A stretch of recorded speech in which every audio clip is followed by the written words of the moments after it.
नमस्कार, between the lines with Neeru Ranjan में आपका स्वागत है। आज हम बात करेंगे बिहार में जो वोटर लिस्ट पे हंगामा मचा हुआ है उस पे। जो वोटर लिस्ट पे हंगामा है उस पे तमाम राजनीतिक दल जो हैं, विपक्षी खासतौर पे कांग्रेस और दूसरे विपक्षी दल जो हैं वो सुप्रीम कोर्ट का अब रुख करने जा रहे हैं। तो क्या सुप्रीम कोर्ट से इनको राहत मिलेगी? क्या सुप्रीम कोर्ट जो मतदाता सूची में जो रिवीजन हो रहा है उसके लिए चुनाव आयोग को रोक देगा कि मत करो? और ऐसे में जब अक्टूबर में वहां इलेक्शन होना है, मैक्सिमम नवंबर 1 बीत जाएगा, तो ऐसे में सुप्रीम कोर्ट के पास क्या ऑप्शन है? क्या चुनाव आयोग को कोई निर्देश दे सकता है? क्या चुनाव आयोग उसके निर्देशों को मानने के लिए बाध्य है, या चुनाव आयोग को जो संविधान प्रदत्त अधिकार मिला है उन अधिकारों का प्रयोग करने के लिए वो स्वतंत्र है? इन तमाम चीजों पे आज हम चर्चा करेंगे और इसको पूरे समझने की कोशिश करेंगे। तो दरअसल चुनाव आयोग के पास जो शक्ति है वो संविधान का अनुच्छेद जो 326 है उससे मिलती है, और वो कहता है कि निष्पक्ष चुनाव जो है वो जरूरी है। निष्पक्ष और पारदर्शी चुनाव जो है वो सुनिश्चित करने की पूरी जिम्मेवारी जो है वो चुनाव आयोग की है। और निष्पक्ष और पारदर्शी चुनाव जो है वो आप कहें कि रीढ़ है पूरे लोकतंत्र की,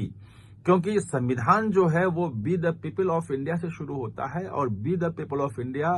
को रिप्रेजेंट जो करते हैं वो जनप्रतिनिधि करते हैं, और वो सांसद और विधानसभा में बैठ के वही कानून बनाते हैं, वही सरकार चलाते हैं, और ये कहा जाता है कि वो जनता के प्रतिनिधि है, यानी कि सरकार we the people of India की है, और we the people of India हम भारत के लोग जिसको चुन के भेजते हैं वही करता है। तो जो हम भारत के लोग हैं वो सिटीजन्स ऑफ इंडिया हैं, और उसी में अनुच्छेद 326 में कहा गया है कि चुनाव आयोग ये सुनिश्चित करेगा कि भारतीय मतदाता जो हैं वो जो भारतीय नागरिक हैं 18 साल से अधिक उम्र के सभी का वोटर आई कार्ड बने, वो मतदान करें, उनको फैसिलिटेट करें और वो अपने प्रतिनिधि चुने। अब सवाल यह है कि वोटर लिस्ट तो बनता था, वोटर लिस्ट में कहीं कोई दिक्कत नहीं थी, बीएलओ जाते थे, बीएलए होते थे, मतलब बीएलओ सरकारी ऑफिसर होता है, booth level officer, BLA agents होते हैं जो राजनीतिक दलों के होते हैं, और ये लोग पुनरीक्षण होता था कि भाई कौन कौन लोग हैं, कौन किसकी डेथ हो गई, कौन नए लोग जुड़े हैं, और वो सब लोगों के नाम आते थे और उसमें जुड़ जाता था। 2003 में बिहार में जो वोटर लिस्ट में बड़े पैमाने पे पुनरीक्षण हुआ था, और उसमें घर घर जाके देखा गया था कि कौन है, किसकी डेथ हो गई है, कोई डुप्लीकेट नाम नहीं है, कोई है, तमाम चीजें वो हुई थी। लेकिन अब जो 22 साल बाद हो रहा है वो बड़े पैमाने पे हो रहा है, और ये कहा जा रहा है कि अब आपको आप हैं भारत के नागरिक ये भी दिखाना पड़ेगा, क्योंकि संविधान ये कहता है कि मतदान में हिस्सा लेने का सिर्फ भारतीय नागरिक को ही अधिकार है। विपक्ष ये कह रहा है कि भाई सबके पास आधार कार्ड है, आधार कार्ड को आप देख के कर दो, लेकिन अगर आप जब आधार बन रहा था, जिस वक्त आधार की पूरी संरचना हो रही थी 2010-11 में, आपको ध्यान होगा, नंदन नीलकेनी थे जो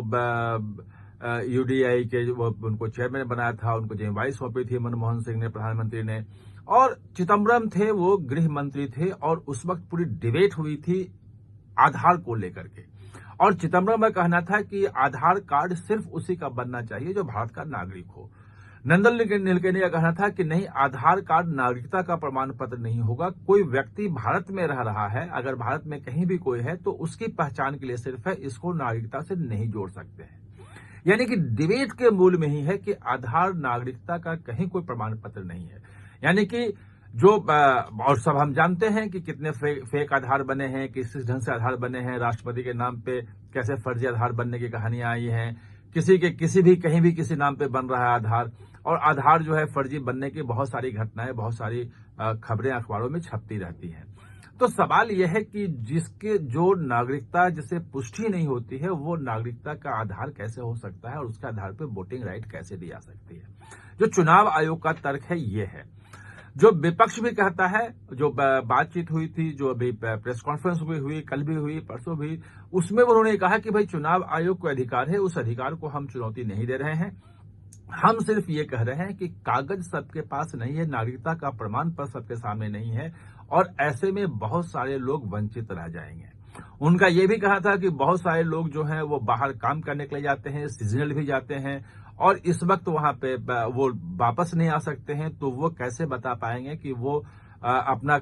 कागज कहां से दिखाएंगे कि अपना जन्म प्रमाण पत्र हो या अपने पिता का जन्म प्रमाण पत्र हो, कैसे दिखाएंगे, वो संभव नहीं है। और उनका आरोप है कि 2 करोड़ मतदाता जो है इससे बाहर हो जाएंगे। चुनाव आयोग बिल्कुल मना कर रहा है, कह रहा है कि बिल्कुल ऐसा नहीं है और हम समय सारणी पूरी जारी की है कि कब से कब तक होता रहेगा। उसका ये कहना है कि 1,55,000 BLA हैं, बूथ लेवल एजेंट हैं जो विभिन्न राजनीतिक दलों के हैं और एक एजेंट 50 लोगों का एक दिन में कर सकता है। तो ऐसे में अगर 1.5 लाख देखें तो लगभग 75 लाख 80 लाख के आसपास हर दिन हो सकता है और जो 8 करोड़ मतदाता हैं वो तो 11 दिन में ही पूरे हो जाएंगे, जबकि वो कह रहा है कि हम 25 दिन दे रहे हैं समय। अब उसके बाद एक और बात आती है उसमें कि उसका कहना है चुनाव आयोग का कि ये इतनी जरूरत भी नहीं है, क्योंकि जो 4 करोड़ 90 लाख मतदाता हैं उनको तो कुछ देना ही नहीं है। जो 2003 में थे वोटर लिस्ट में वो तो हैं ही, जो उसके बाद के लगभग 3 करोड़ बचते हैं उन्हीं का है, तो वो हो सकता है। एक कानूनी अड़चन ये है कि जो चुनाव आयोग के अपना नियम है उसके हिसाब से जिस जगह आप रह रहे हैं वहां आप वोट कर सकते हैं। और हम भी जब दिल्ली आए थे तो किराए के मकान में थे और वहां हमने वोटर लिस्ट में नाम डलवाया था। तमाम लोग डलवाते हैं। हम बिहार में किस गांव के हैं और वहीं हमारा वोटर हो ऐसा नहीं, हम वहीं के वोटर हो और इस ढंग की सुविधाएं तो चुनाव आयोग कहता है कि जहां आप रह रहे हैं वहीं आप वोट डालेंगे। विपक्ष कह रहा है कि भाई रहें कहीं भी, लेकिन अगर वो चाह रहा है कि हमारा बिहार में ही वोट है, हमारे गांव में ही रहे, तो उसको रहना चाहिए और अभी वेरिफिकेशन में नहीं हो सकता है। इस मुद्दे को लेकर सुप्रीम कोर्ट पहुंचने की बात है वहां पे, लेकिन सवाल यह है कि ऐसे कई मुद्दों पे विपक्ष सुप्रीम कोर्ट जा चुका है। अभी 4 महीने पहले कितना हल्ला हुआ था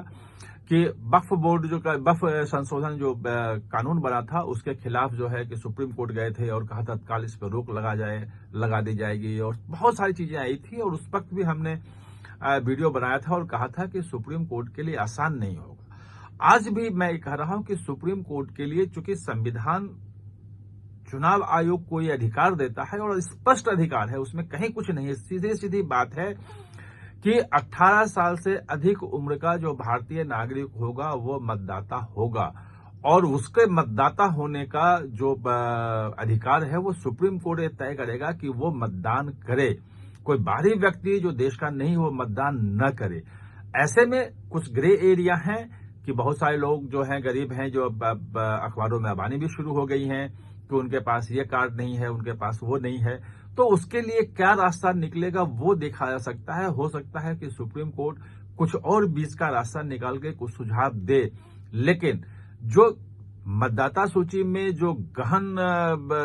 पुनरीक्षण चल रहा है, जो रिवीजन चल रहा है, उस पर सुप्रीम कोर्ट लगा देगा, इसकी उम्मीद मुझे कम लग रही है। आप हमारे साथ चर्चा में जुड़े, इसके लिए बहुत बहुत धन्यवाद। और हाँ, चैनल को सब्सक्राइब करना ना भूलें, इसका बेल आइकन दबाएं ताकि नया वीडियो कोई भी आए तो उसका नोटिफिकेशन समय पे आपको मिल जाए।